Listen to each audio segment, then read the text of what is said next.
Welcome to NSTA Web Seminars, where you can find live interactive learning at your desktop. Today's web seminar is part of our NGSS series, and it is titled Teaching NGSS in Elementary School, First Grade. Our presenters this evening are Ted Willard, Carla Zembal-Saul, Mary Starr, and Kathy Renfrew. My name is Sue Hokinen, and I will be moderating today's program. Jeff Lehman is also online with us to provide technical support. And now I'd like to more formally introduce today's presenters. Ted Willard is the Director of NGSS at NSTA. Carla Zembal-Saul is a Professor of Science Education at Penn State University. Mary Starr, Executive Director of Michigan Mathematics and Science Centers Network. And Kathy Renfrew, K-5 Science Coordinator at Vermont Agency of Education and an NGSS Curator, and also an online advisor within the NSTA. So welcome, everyone. And with that, I'm going to turn this over to Ted. Welcome, Ted. Thanks very much, Sue. Thanks, everyone, for being here. I'm really excited about this series. I don't know how many of you attended the last one we did for focusing on kindergarten, but we're now on to first grade, working our way through the grades. I'm going to kind of give us a sort of a general piece here. It might seem a little bit familiar to those of you who attended last month, but it kind of gets us all on the same page. That NGSS, the Next Generation Science Standards, was the work of 4 organizations: the National Academies, Achieve, the American Association for the Advancement of Science, and surprise, surprise, my favorite, the National Science Teachers Association.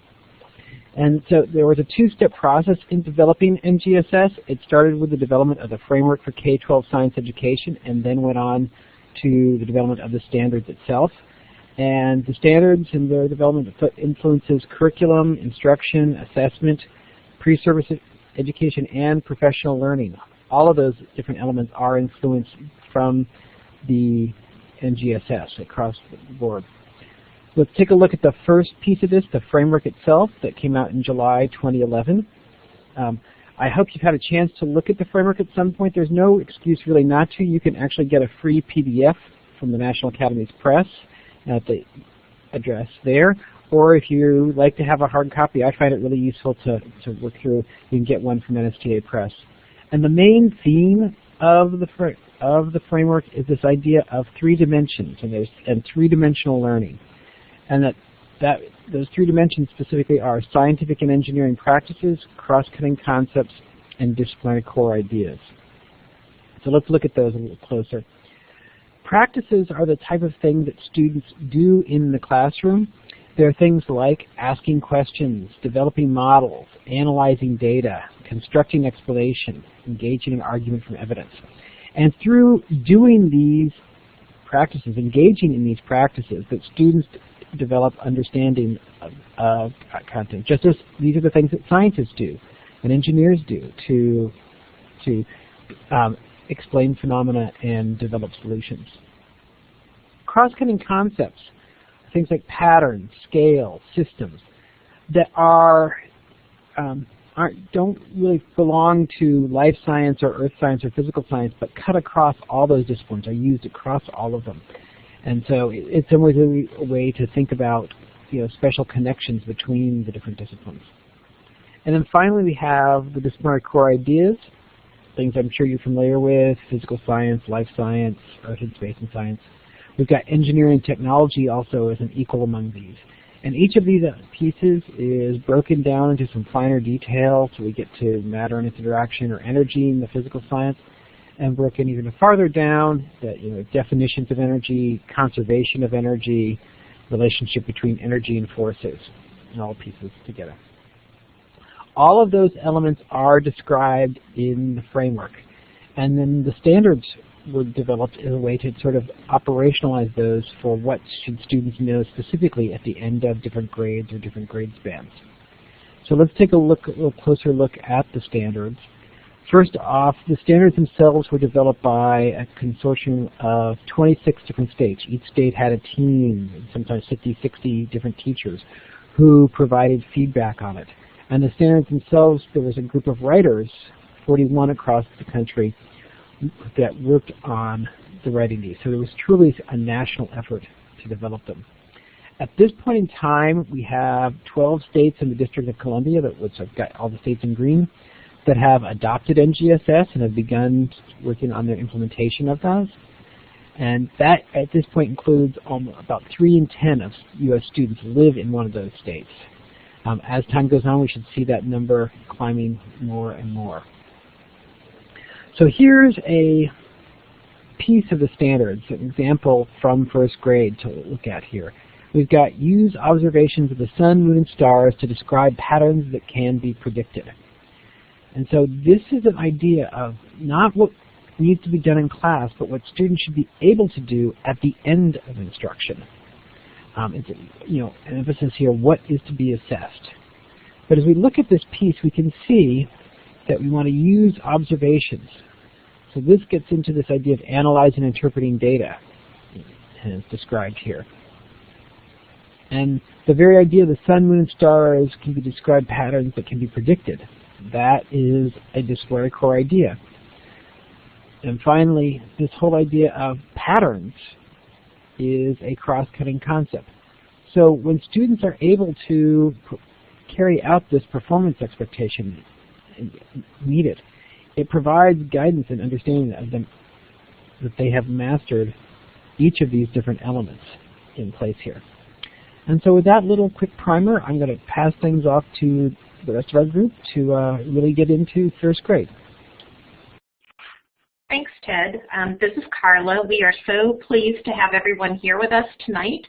We know it's a busy time of year, and we appreciate you taking the time out to think about science with us. Our focus tonight is on first grade, and we'll be dealing with waves, light, and sound, but predominantly we're going to be focused on sound tonight. My name is Carla Zembal-Saul, and I am a former middle school science teacher from Houston, Texas. For the past 18 years, I've been a professor of science education at Penn State University. My research and practice is focused on supporting teacher development as it relates to engaging students in meaningful science learning and scientific practices. I'm here tonight with my dear colleagues and friends, Mary Starr and Kathy Renfrew. I say here in a virtual sense because I'm in central rural Pennsylvania, Mary's in Michigan, and Kathy is in Vermont.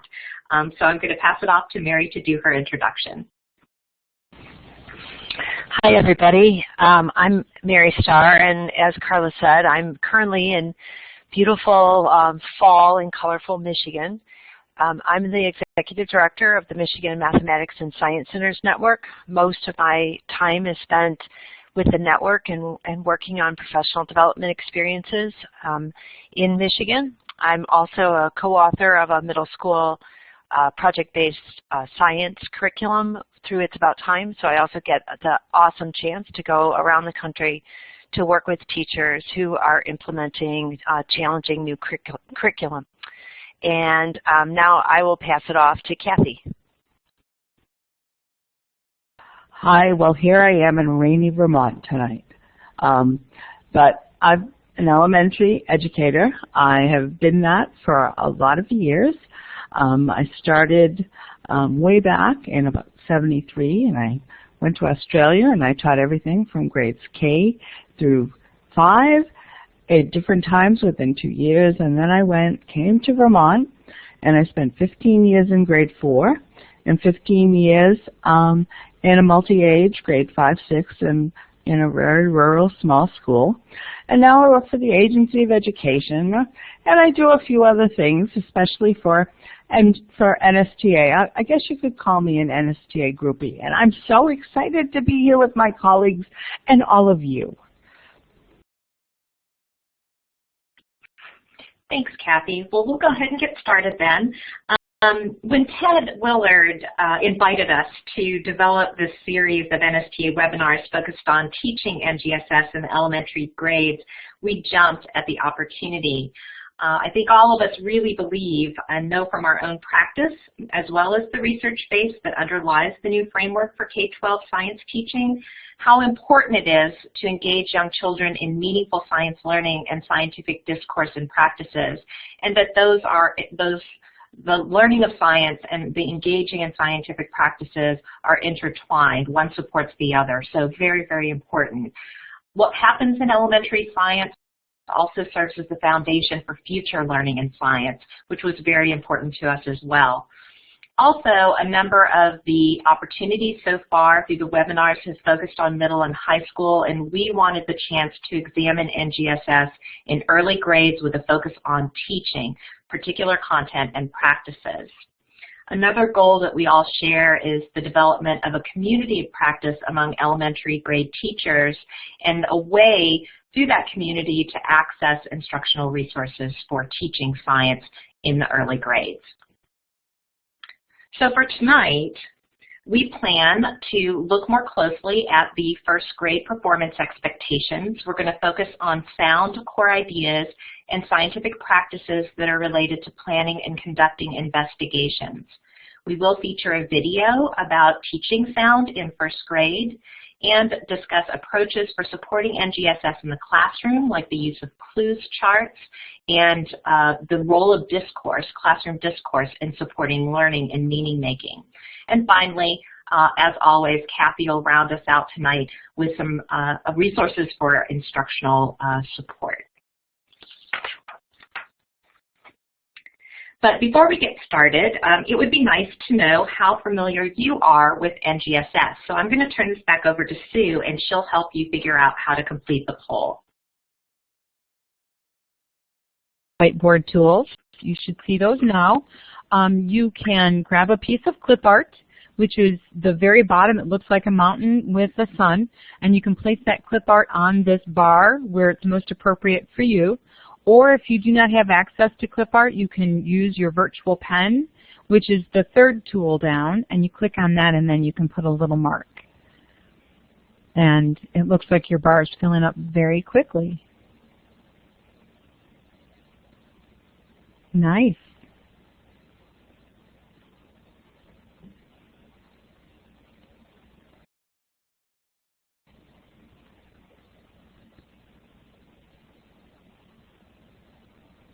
Just let me know when you want me to pause their tools, although they seem to really be putting them in there still. Everywhere from not at all, somewhat to very. So just like the webinar that we did, Sue, for kindergarten, we're seeing that people are all over the place in terms of how familiar they are. We have a lot of people who are very familiar, some somewhat, and some who are new to this. So we ask that regardless of your familiarity with the next generation science standards, that you participate as engaged collaborators. Please respond to the polls and make productive comments in the chat window, and always presume good intentions, positive intentions on the part of presenters as well as your colleagues tonight. We anticipate that even the most experienced members of the group will encounter at least a few ideas that are worth contemplating further. So fasten your seatbelts, sit back, and here we go. Take us away, Mary. All right, thanks, Carla. We want to set the stage and really think about where we're heading. And one of the places that we're heading here with the NGSS is moving beyond activities. So I have the pleasure of working with a lot of teachers, and this might sound like you, when we have binders of these really cool activities, and they're awesome resources that we can go to when we need something for, in this case for today, for our teaching about sound. And in the NGSS implementation, we're going to look at that binder with a different lens. We're going to start to really call out of there the activities, the investigations that give a chance for students to engage with scientific phenomenon and then collect data, but for the purposes of not just collecting the data, but for using that data to construct scientific explanations and to be ready to provide for arguments. So the idea is that these sets of activities that we've been using now have a different purpose, and they're in order to provide multiple experiences for kids to really be able to explain that scientific phenomenon or to be able to predict from it. So as Ted said, we've got the 8 science and engineering practices. So this is another shift. They might look familiar, but the implementation of the practices is going to be a little bit of a shift for us in the elementary school because we want to get students to be doing this work on a really regular basis. So these are the 8 practices, and they're the common tools that scientists use. You'll notice that in our slide they're numbered, but the numbers are more just for us to be able to note where they are in a list. They're not intentional to show any sort of order or starting at the beginning with, asking questions and defining problems and then moving forward. The actual entrance to any of this is at any of the practices. And then I'm really focused on this idea of the cascade of practices. It's from an NSTA article that Phil Bell wrote, and the idea that when you start at any of these, then all of them start to happen in the classroom. So as we move forward, we're going to be looking at planning and carrying out investigations, but also that will lead us to these other practices, particularly of developing explanations and engaging in argument.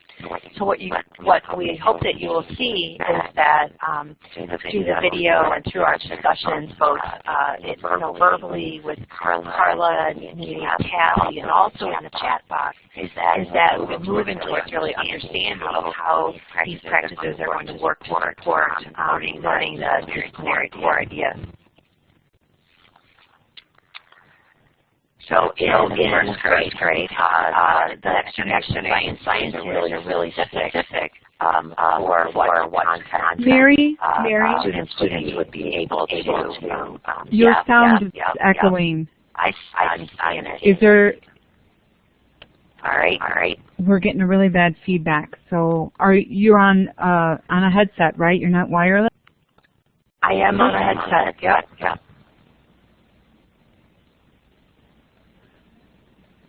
Okay. We're getting some real. Do I sound okay coming across? You sound okay to me. Hang on. Okay. Yeah, and we're getting some feedback, and it's very difficult to follow because we're hearing your voice like echoing.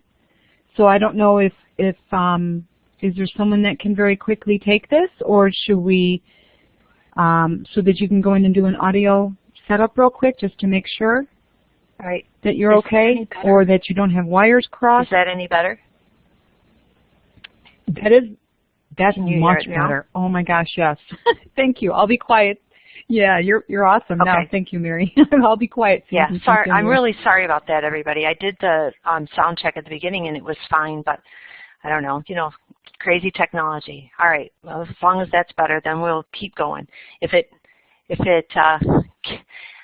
gets bad again, just let me know. So the next generation science standards are very clear about what the content is at each grade level. So it gives us the power to be able to do these webinars and to be pretty specific about what's the disciplinary core ideas that we want to focus on.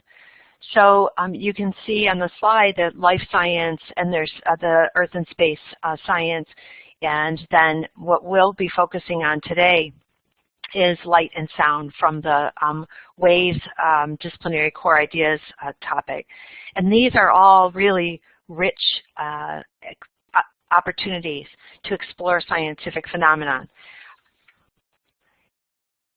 With regard to the sound, though, so now we're gonna get a little more specific about where we're heading with the actual content. And then the storylines for each of the grade levels will give you some ideas for the kinds of experiences that might support learning these disciplinary core ideas. So in fact, in the storyline, one question that it is asked is what happens when materials vibrate. So students might investigate in order to answer a question that's similar to that. But answering the question is always where the focus is, and moving away again from that, going beyond those activities. What we're going to really be looking at today is the connections, the relationship, cause and effect relationship between sound and vibrating materials. So as we dig into that and you're watching the video of the teacher and listening to the kids as they're talking about sound and they're developing understandings, you're going to want to listen for that connection between the vibration of materials and sound. Ted showed us one of the pages from the Next Generation Science Standards. In the PE, we've put an arrow at to indicate the performance expectation that we're focusing on today.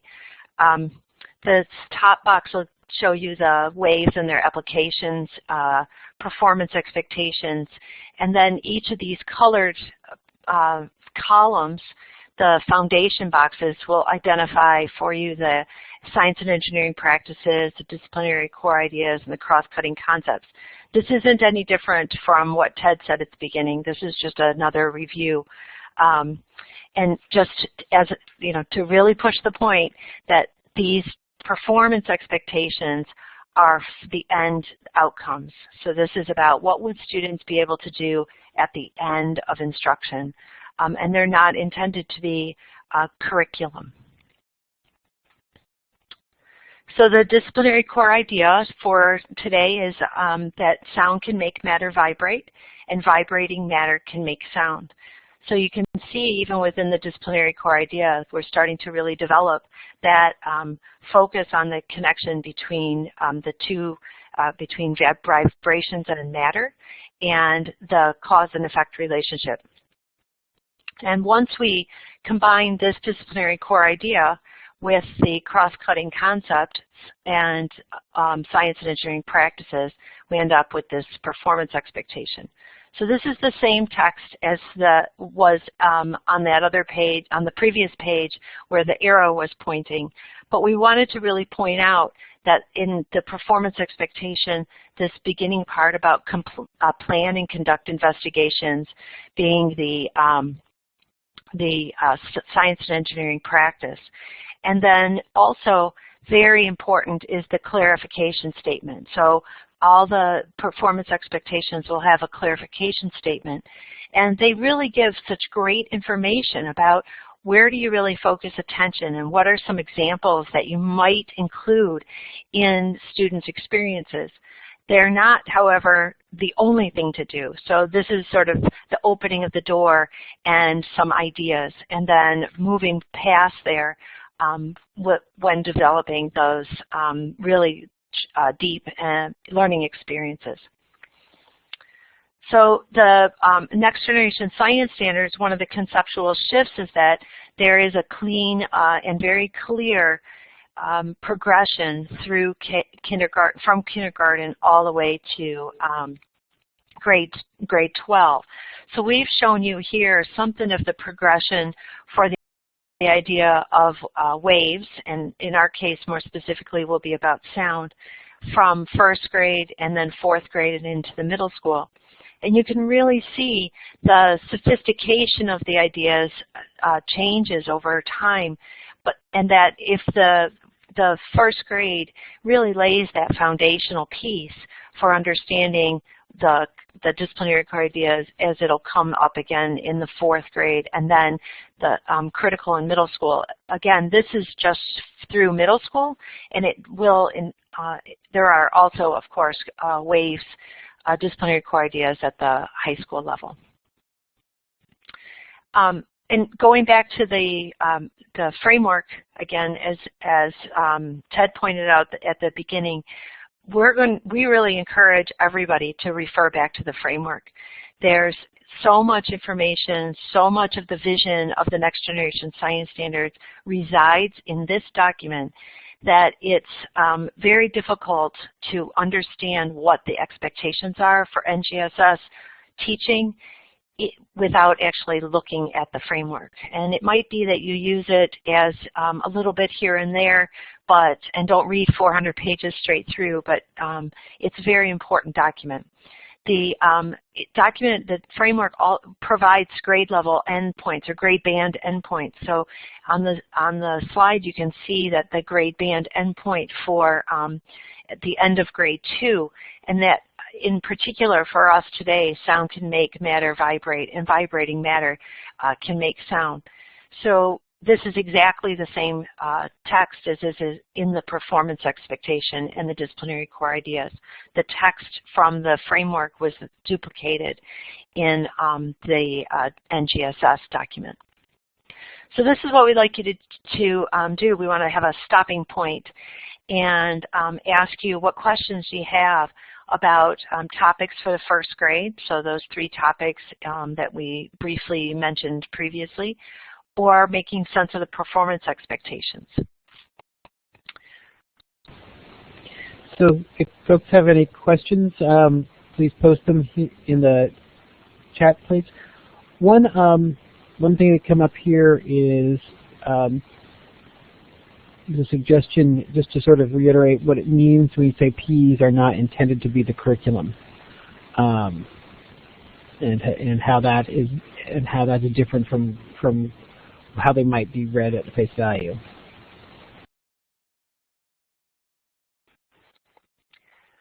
So I think that there's a sort of a natural inclination from our previous standard documents to imagine that each one of those performance expectations should be reconfigured into an activity that kids would do in a classroom. So when I think about the statement, PEs are not intended to be curriculum, I think about if my students might be asked to do a task similar to the PE at the end of instruction, would they be able to do that task?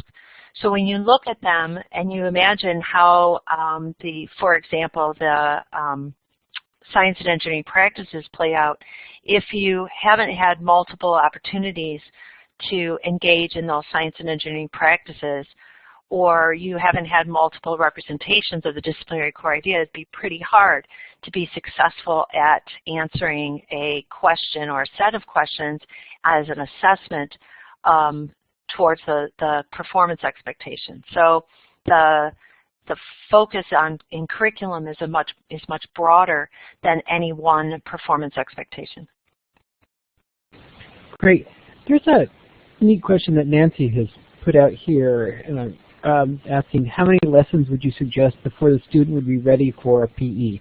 And I'm sure that the basic answer is it depends, but I mean to give them a sense of, can you give us a sense of what you think would really be what's sort of a typical set of learning experiences or what the scale would be before you would be ready for a performance expectation?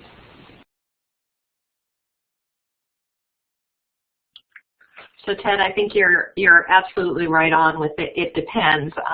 Some of it depends on what the scientific practices are that students are expected to be engaging in. I'm thinking about the last webinar last month on teaching weather in kindergarten, the kinds of patterns that are useful to see in terms of analyzing those data happen across an entire school year, for example. Whereas some of the things that you'll see tonight in our teaching, it took a sequence of multiple lessons, but not anything like an entire unit to be able to get to a PE. I think the other piece of this is how we define a lesson. The teachers that you'll see tonight dedicate an entire afternoon to teaching about sound. So they're able to do a science talk, do investigations, come back for a science conference, those kinds of things all in one, what they would call a lesson. So I think it really depends on where your kids are, what the practice is, how complex the idea, the core idea is that students are working on. And as a teacher, you're going to be, I'm seeing a lot about assessment here, you're going to be doing a lot of formative assessment along the way, and the kinds of talk that happens in the classroom will allow you to have a better sense of where your students are, where they're struggling, how to support them, and when they might be ready for a task that would allow them, a performance-based task that would allow them to demonstrate their understanding and of both the practices and the disciplinary core idea. Kathy, I don't know if you have anything to add to that? I actually don't have a lot. I mean, I was going to say the one thing that's pretty clear, and I think Mary got at it a little bit for sure, is that to really complete a performance assessment on one of those performance expectations, it can't be done in a 45-minute lesson. We need to provide our students with multiple opportunities to engage in the practice of the performance expectation as well as the other practices. I wrote in the chat earlier that you know, practices, engaging in those practices are messy. And it's our students we need to engage in the practices. We need to model those, but it's our students who actually need to be doing them, and they need lots of opportunities to do that. So that's great. And I was going to ask about assessment, but you already talked a little bit about that. So why don't we move on to our next section here, and we can pick up and have some more deeper conversations about assessment if necessary later in the whole piece. Okay, thanks, Ted. So we're going to move straight from a question and answer to a poll, but this poll marks the beginning of the second segment of tonight's webinar with the focus on teaching sound in first grade. And so we would like to know which of these ideas or responses best reflects how you have taught sound in first grade or how you've observed sound being taught in the first grade. And Sue's going to help us get through the poll. Okay, so under your name at the very top, you'll see a box with the letter A in it. If you click on that, you'll see a drop-down menu, and from that you can select A, B, C, D, or E. So reading through these, and I don't need to read them, I'm thinking. You guys should be able to read them. But go ahead and make your selections. We have quite a full house, so I'm going to wait a little bit. We have 182 people in the room. And I've said earlier, maybe you weren't here for my little comment, but I'm from Chicago where we vote early, vote often, so make sure your voice is heard and get your votes in. And just let me know when you want me to lock it, and I can go ahead and lock this for you and publish the responses. Okay, let's give people just another second here. It would be helpful to know their ideas about this.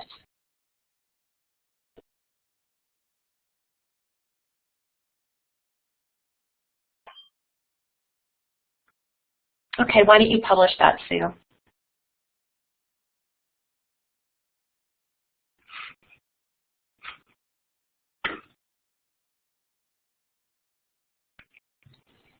Okay, so it appears as if the least common response is one about kinesthetic motion or acting out the vibrations, but that people have seen probably most frequently the ideas about music or instruments being connected to sound.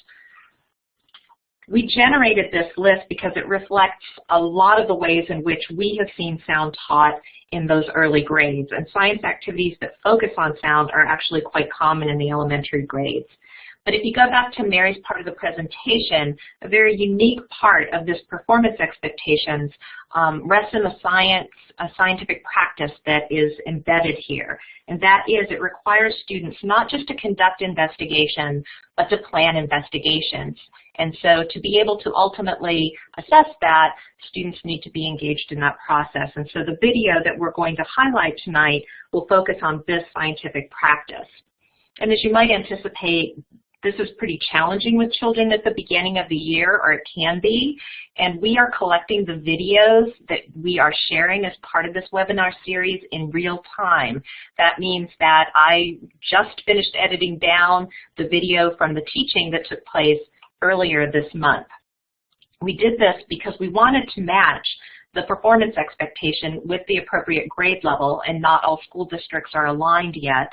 And we also wanted you to be able to get a sense of where kids are at this point in the school year. So this slide I always do prior to showing the video, and if you are going to show this video as part of a professional learning community or professional development experience that you're hosting for teachers, we ask that you include this slide as part of that presentation. State College Area School District, where these videos are being recorded, is located in central rural Pennsylvania. We are in the center of the state, which means basically that we're located between the two big urban centers. Philadelphia is about 3.5 hours to our east. Pittsburgh is a couple hours to our west. And from State College, if you drive 10 to 15 minutes in any direction, you're either going to end up on a dairy farm or you're going to end up in a state park. So hopefully that gives you a sense of where we're geographically situated. In this video, Mrs. Kerr is one of the teachers that we've been working with for a number of years, and she retired, sadly for all of us, great for her, at the end of last year. But she has come back to work with one of her colleagues at the same school who's teaching first grade.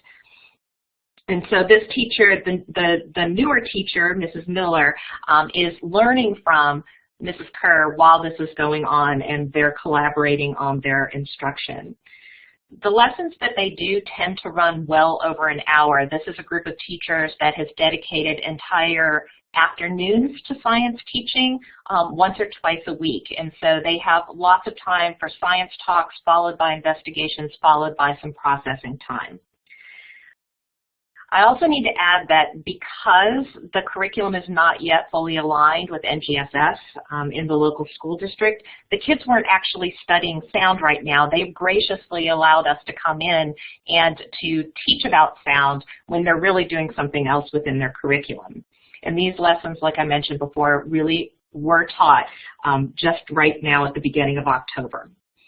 So for those of you who have worked with me before, you know that I believe that the teachers who allow us to come into their classrooms and learn from them are both incredibly generous and incredibly courageous.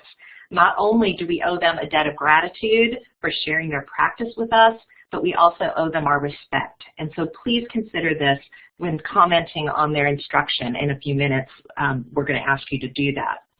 I also wanted to say thank you not just to Mrs. Kerr and Mrs. Miller and the students in the class, but also Kimber Hirschberger, who helped us plan. She's a teacher at that same school and a co-author of the book on What's Your Evidence, and our videographer, Susie Krosinger. So it's probably important to have a sense of what happened before the video, what happened in the same lesson. So this is an extremely long lesson. You're going to see about a 5-6 minute chunk. Mrs. Kerr has a science talk with the kids in which she rings a singing bowl and elicits children's ideas about sound. And just so you know, immediately students started talking about vibrations and about sound waves. However, when Mrs. Kerr pushed them to explain their thinking, students described vibrations as echoes, and they were unable to really elaborate in ways that led us to believe that they had a consistent idea about what vibrations were. So after this little bit of a science talk, students went off into groups and explored sounds made by different instruments at different stations, and they even went to a computer where they were able to visualize sound waves on the computer screen. There was an adult at each station that recorded the students' ideas, and students were able to make some drawings of what they saw. You're actually seeing a group that Mrs. Kerr worked with in this picture right here. And then there was a science conference in which the groups shared what they observed at each station. So not all the kids went to all the stations, just the kids, jigsaw of sorts. The kids actually who went to that station came back and shared with the other kids in the whole group. And what you're about to watch is still part of the same lesson. So realize that this was a very long afternoon, and so if you see some kids with the wiggles, you can understand that they've already been through about an hour of science instruction so far in that lesson. After watching the video, we're going to come back together to reflect on what you saw. These are a few questions that might help you notice key features of the video vignette. We found it useful to intentionally focus on what students are doing and what the teacher's doing. For example, how does she scaffold the experience of planning the investigation, which is a very hard thing to do? What kinds of talk moves facilitate productive participation in the science conference? How does the teacher engage children with sound as phenomena? And in terms of the students, what kinds of contributions do they make to to designing the tests about vibrations and sound, and which tests or ideas did the students agree and disagree upon. There are a little difference of opinion that they go through. So with that, I'm back to the moderator. Sue, would you help us watch the video, get the video started? I sure will. Did you want to leave this slide up, or did you want to go to the next slide that references watching the video? Great idea. Let's go to this next slide about the video. Okay, very good. And then I just want to let everyone know what's going to happen. I'm going to open up a web page and I'm going to push out this video to your default browser. So a window will open where this should begin playing. I'm also going to post a link in the chat area so that in case the default browser doesn't open on your computer, that you can go to the link in the chat area and it should open for you there. I am going to open the polls and I'm going to have the check marks available. When you are done viewing the video, if you could come in and give us a green check and let us know that you're done, that would be great. And with that, I'm going to be quiet and I'm going to push out the video for us to watch.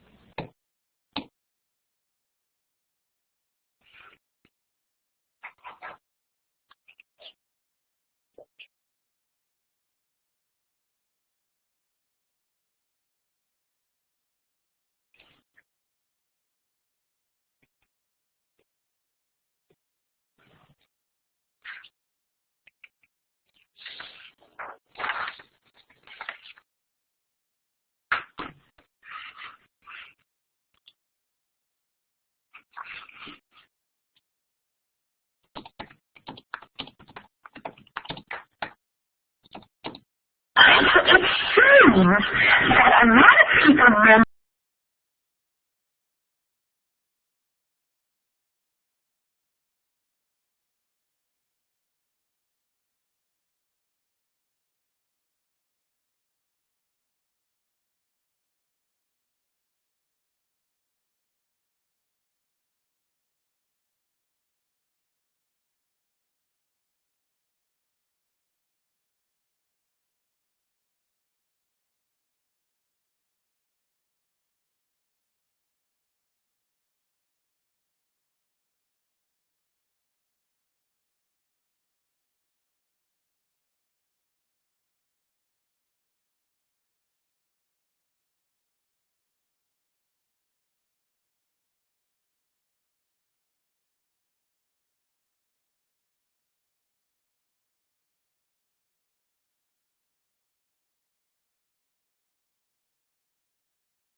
If you finished the video, it looks like some of you have, and I apologize for those who were not able to access the video on your iPads. If you could respond to this question in the chat window about things that you noticed in terms of the discussion, and especially as it relates to the performance expectation and planning investigations.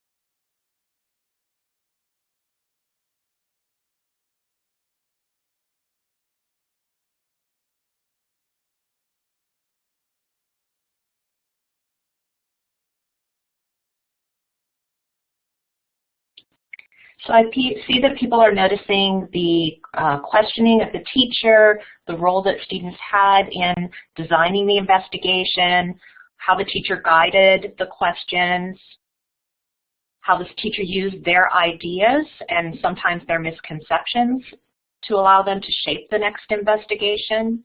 So all of these are things that that we were hoping that you would notice about this video.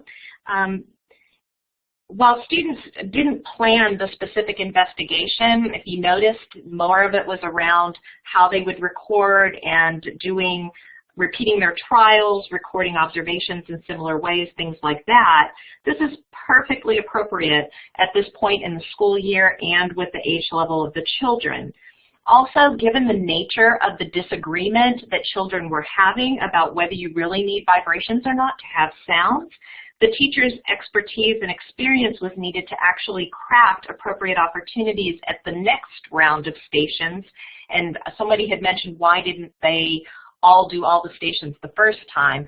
In some ways, the teacher was trying to set up this disagreement so that the kids would say, we should all try all the stations next time. We should do it in a similar way, and we should record it in a similar way so that they can come back and make a stronger argument the next time. So these are all ways that the teacher had thought through and tried to leverage what was going to happen subsequent to this conversation. And our arrows are a little off here, but back to this idea that where we typically have the focus is on the activity, what we're trying to do is use the activity to allow us to investigate phenomena in ways that produce data that can be used to develop explanations and engage in argumentation, among other things. And it's important to distinguish here between explanation and argument, and it's relevant because the students didn't agree about whether vibrations were always needed to make sounds. They had the opportunity to explain their reasoning about this, but additional data was needed in order for them to reach agreement about the explanation. So this process of reaching agreement about the explanation is the argument component, as long as the kids are drawing on the evidence from their investigations to do this.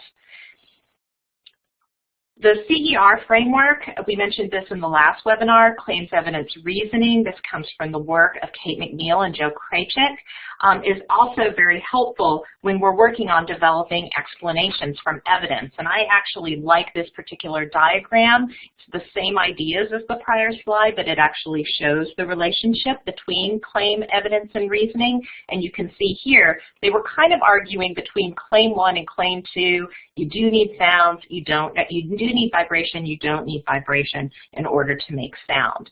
So if you think about that initial question, they were just asking about what makes sound. So the evidence looked something like this. We banged a drum, plucked a guitar string, struck a tuning fork, and could feel it shaking. But here's where they started to disagree. Vibrations make sounds? Yes and no. And some of the kids were able to articulate, well, you need it, we saw it in all the stations, it must be necessary. Where other kids were saying, well, you don't always need it. When you talk, when you whistle, there are lots of times that you might not need vibrations, or vibrations and sound might not be connected.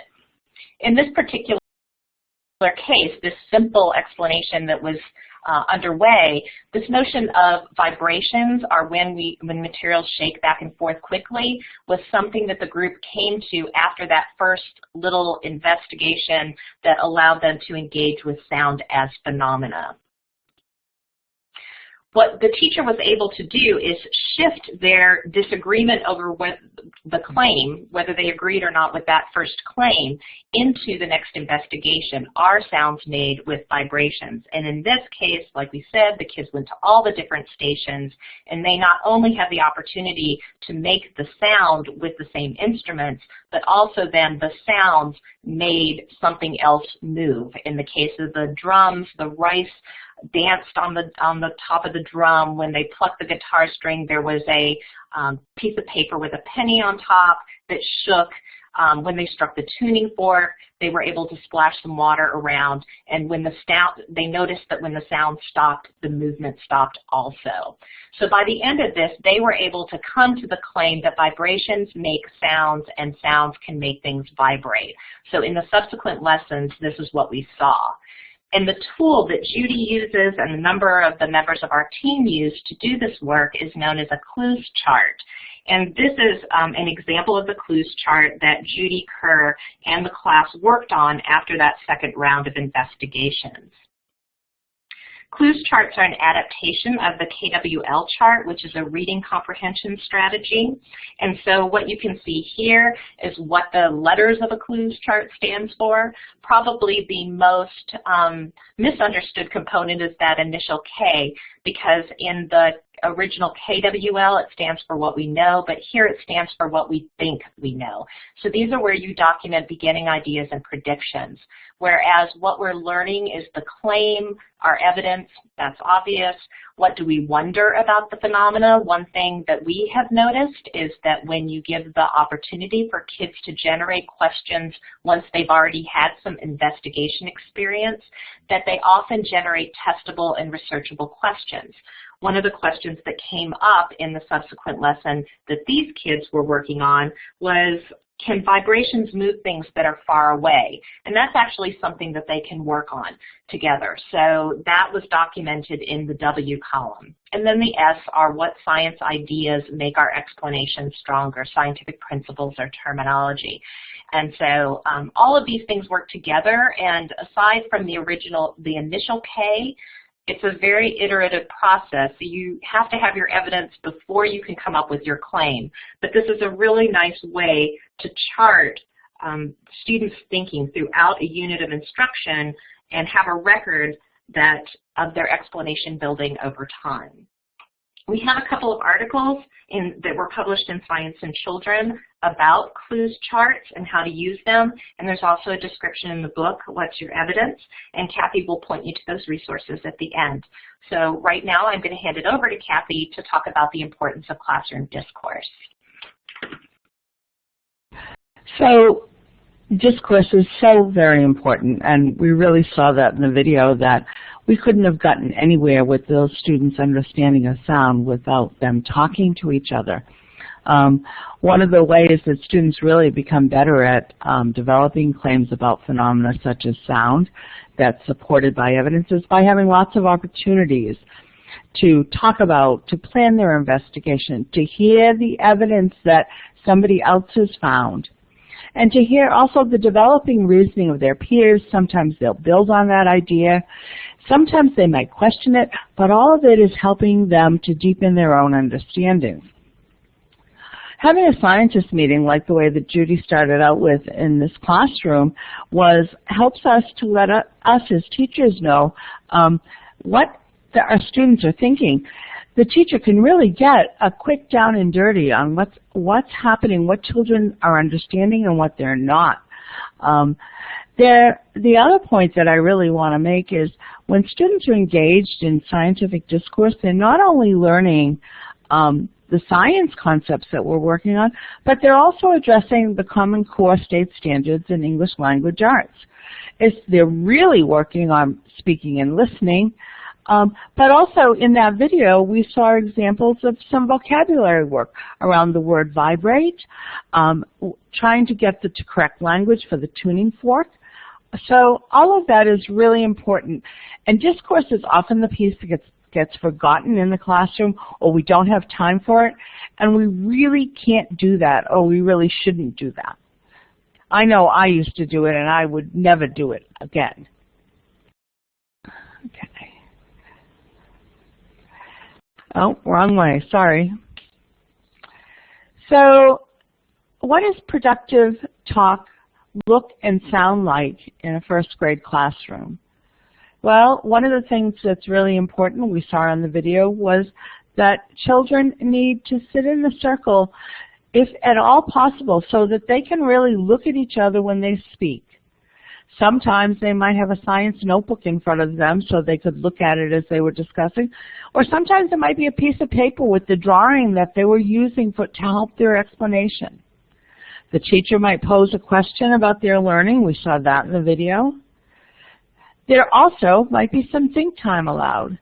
And that teacher in the video allowed some think time, said, please don't raise your hands. Now it's time to think. The students begin to share their ideas. They listen carefully to each other. They might ask a question. So what do you need to do? Do you always need to vibration to make sound? Some of these we definitely saw in the classroom. It's that eliciting ideas. The other thing that the teacher really does do a good job of when you're in a circle like this and having a scientist meeting, especially with young children, is helping them to stay on topic. And she or he can do that by going back to that beginning question. Do you always need to have a vibration to make sound? I'm not going to spend a lot of time here. I just, here's some examples of thoughts of productive talk, some from the teacher, some from the student. One student might say, I do not think that putting an apple in front of the flashlight will stop the light. The teacher might say, can you tell me a little bit more about that? I respectfully disagree. We heard in the video where that student said very emphatically, I agree. We really need to listen to our children. They can let us know so much about what they're learning or not. The other piece is that students can't do it alone, that teachers play a very important part in this. This type of discourse that I'm describing, some of which we saw in the video, doesn't occur without the teacher. The teacher sets the stage for these conversations. The teacher and the students together have created this culture where the students are comfortable sharing their ideas, asking their questions. And in turn, in order to get to that deep thinking of the students, the teacher is often asking probing questions. And in this video, the teacher was really trying to identify some questions and answers that would bring them to a better understanding of sound and vibrations. Here's a chart. We showed this last time. This chart is from the work of Sarah Michaels, Andrew Schaus, and Heidi Schrubecker. I know I'm massacring her name. Anyway, it's taught moves from ReadySet Science. I'm not going to read these to you. These are pretty appropriate. You can see these. I used these in my 4th and my 5th and 6th grade classroom, and we could see that some of them were being used even in this 1st grade. Again, this chart comes from Carla's book, What's Your Evidence? Again, it gives some ideas and helps for us to keep that scientist conversation going in a productive way, keeping the talk productive. And I'm going to hand it back to Mary now. Great. So as we wanted to come back again and remind everybody about where we were heading in this and the focus about moving beyond just having activities that the students engage in and being active or hands-on in the classroom, where we're really heading is towards that idea of engaging with phenomenon and collecting the data and giving students a chance to construct the arguments. So you could see in the video where this transition is starting to really happen, and it really is more than just the experience of playing with vibrating drums or rice on cups. It's really about what do we do with that information, and how are we using that with kids to get them to be able to understand the scientific phenomenon and to test their ideas. Yeah. Mary, yeah? we're starting to get just a little bit of an echo again. Okay. So whatever you did to fix it the last time. Okay. Thank you. Okay. Is that better? There's a little bit of an echo there still. It's like a little bit of a static feedback. If it's not, I turn my speakers off all the way, so you'll have to tell me if that's not better on the chat window. Yeah, that's not better. Am I coming across okay? All right. I'm going to ask somebody else to take these slides for me, Carla or Kathy. I don't know what else to do about it. Okay. Carla, Kathy? I'll take over here. So one of the big points, as Mary started to say, the huge piece is activities. Hands-on are not alone, are not enough. We really need that storyline. We need the integration of core ideas, scientific practices, and the cross-cutting concepts. All of those are essential for these students to have meaningful science learning. In the video, and as we thought about this, putting this together, we were really looking at these investigations as the vehicle to engage students with the scientific phenomena, to provide them that opportunity to do it this time and another time and another time, to have them once again collect data, but again to collect data for a purpose. After they have the data, to really look at it, use that data to construct explanations and construct arguments. And to really then begin to think about and test their ideas, determine which of their ideas are testable, which are more researchable. But again, young children provide us with so many opportunities to do this. We just have to take advantage of it, and we have to be their guide.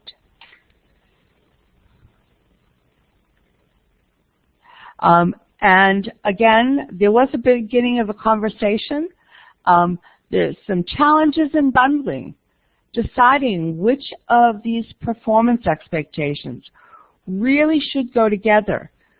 Well, when I think about doing this, I really look at each of them and say, which of them will work well together? Which one will help to build a coherent storyline so that students can understand what's happening, so that we're not creating any black boxes for students. We're not leaving these gaps that our students then, as they move on, have difficulty with. So when we're looking at these performance expectations, we really need to take some time to understand them ourselves using the framework. By doing that, we'll be able to say which ones we think really work well together, which ones might go better in another domain. There's lots of possibilities. So, what do teachers need to know? Disciplinary core ideas, cross-cutting concepts, scientific and engineering practices, children's ideas and reasoning, learning progressions, strategies, formative assessment, interdisciplinary connections. It's a lot. It's amazing. I totally respect what each and every classroom teacher out there is trying to do every single day, because you are trying to do all of this work to get our students to where they need to be. And it's a lot. I understand. I've been there. I hope I'll try to be there again sometime. But I love it. I know you love it. So I'm just going to spend 1 minute or two going back over where we began. The importance of engaging young children in meaningful science learning, as well as scientific discourses and practices, and that discourse is part of the learning. It's not an add-on. That all of the work that we do and students do around building and planning investigations, asking questions, developing models, that's building their foundation for future learning in science.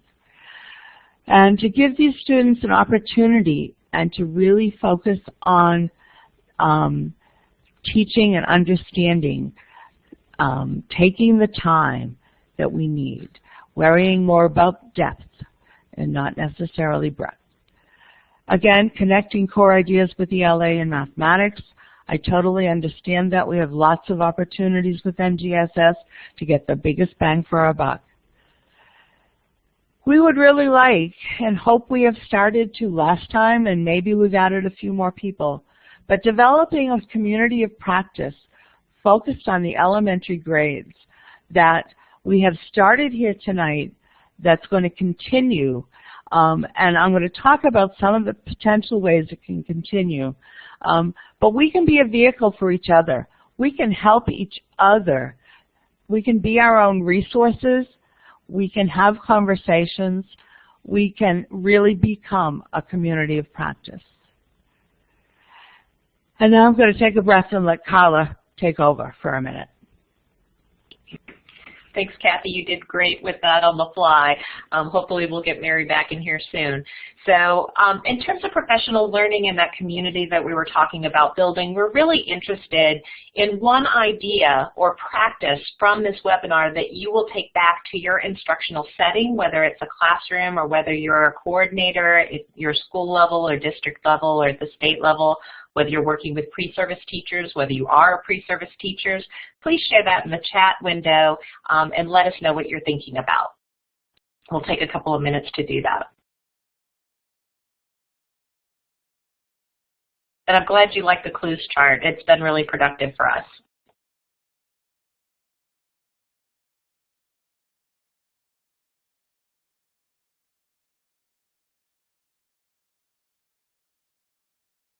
The focus on data, the use of evidence, designing tests, engaging kids in designing their tests. These are all things that people are commenting on.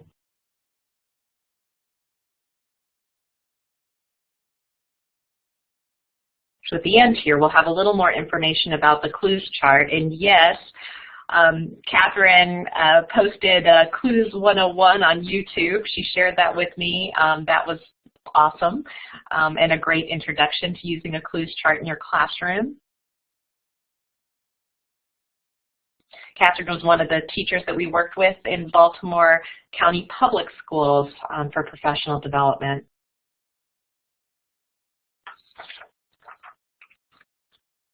Thank you, everybody, for taking a couple minutes to do that. At this point, Kathy's going to share with us some information about the NSTA Learning Center and about the resources that can support you as you go forward and try and do some of these things in your classroom. Hi, I'm back, and now I can breathe. So I wanted to just say the Learning Center is an amazing place. I spend an awful lot of time there, and I do it because I learn so much every time I'm there. It has so many resources that will help first grade teachers plan instruction around waves, around any of the NGSS concepts. As a teacher, you could find content knowledge in the SciPacks. There are many, many lesson plan ideas here. You can also find extremely knowledgeable assistance from the online advisors. Susan, our moderator, is one, and there's lots of those advisors in this audience. We really do like talking with you, and it actually makes our shift work go by faster. The other part that I really want to speak to is the forums. There's the opportunity for that development of practice, community of practice, to really take off if people really do engage in the conversations in the forums. I can spend hours in the forums, and I probably shouldn't, but I love reading them. I love responding. I love thinking about them. I love the fact that somebody prods my thinking and pushes me over the edge just a little bit to think about different things. Again, web seminar archives, I can't even begin to tell you all of the resources that are there. That's why you need to check out some of these on your own, and certainly, again, the advisors will help you. And now I'm going to just share a couple more resources that I found as I've been doing this work and thinking about. One of the resources that I'm going to talk about here for a minute that I can't speak highly enough of is the book, What's Your Evidence by Carla. It really has some classroom examples that bring this all to life, what we're talking about. The Talk Science Primer, which really gets at the talk moves, and lots of other resources for developing talk in a classroom. A book that I used, a resource that I've used over and over again, and I can't speak highly enough of also, is the book by Karen Worth, Science and Inquiry and Natural Fit. I also just saw one of these new books from NSTA Press, Sounds Are High, Sounds Are Low. Some videos. And then I found this place, Teaching the Science of Sound in Elementary Schools. So these and many more were put into the collection that is part of the resources that came with watching this web seminar. Again, I didn't get anywhere near all that I could have put into that collection that the Learning Center has to offer. We certainly hope to see you again there soon. And I'm breathing again, so let me see. Ted, you've got it. Thanks very much, Kathy, and I'm going to just build on some of the things that you were just talking about, just obviously noting the standards themselves. You can find it at nextgenscience.org. That's the official NGSS website, but also a little plug for the NGSS at NSTA Hub, which is in my opinion, and I'm very biased, a great spot to find all sorts of information around NGSS, all the pointers to all the different resources NSTA and others have. We've been talking about the Learning Center and the discussion forums that are there. Also mentioned that NSTA has a member-only listserv dedicated to NGSS, a great place to keep the discussion going and build more understanding. I want to obviously talk about our own series that's going on here. Thanks you all for coming to the first grade one. We'll do second grade on November 19th. That's a Wednesday as well, and it'll be at 6:30 to 8 p.m. We've done well over 30 web seminars around NGSS on all different topics. You can find web seminars about each of the practices, the cross-cutting concepts, the different disciplinary core ideas, and other topics in NGSS like assessment. We also have a wide variety of articles from our journals. And while most articles in our journals are available only to members, we have a number that are freely available about NGSS, and you can find those at the NSTA at the hub. A big point here, we talked a little about this at the beginning of the day. Saturday, November 15th, 1 month from today, I think. No, we're later than that. I'm losing track of what day of the week it is. November 15th, our virtual conference on practices in action. As mentioned, NST members $79, non-members $99, and that if you're attending this web seminar, if you use the promotion code virtual10, just spell out virtual, capital or lowercase, doesn't matter, the number 10, no spaces there, you can get an additional discount of $10 and work that through so you can see it for $69. This will have some real leaders in science education, people who are involved in writing the standards, people who are involved in writing the framework, talking about the science and engineering practices.